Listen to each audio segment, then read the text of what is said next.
I think magdadagdag lang kayo mga 5-10 piso. Kada isang piraso, makukuha nyo na yung parang deboned na or yung parang tinanggal na yung loob niya. So, hahanapin lang natin.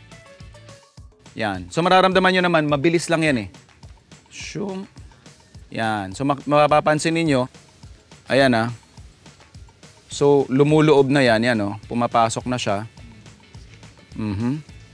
Alalay lang kasi ayaw natin siyang mabutas.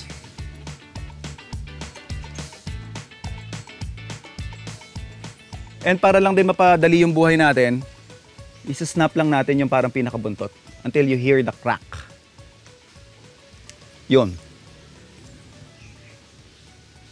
So na-detach na yung parang pinakabuntot niya. And then, once na naisagad na natin yan, all you have to do is gently slide mo lang siyang pag ganon, pabalik. So ganun lang yung parang pinaka magiging proseso niya.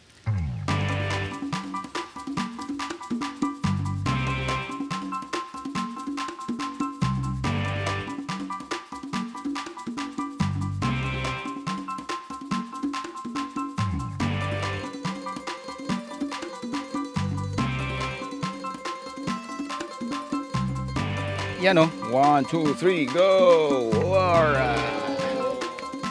Since nakuha na natin yung parang pinakaloob, ang gagawin na lang natin dito is ipopoach na lang natin yung pinakalaman niya. Tapos ito namang casing natin, imamarinate lang natin sa soy sauce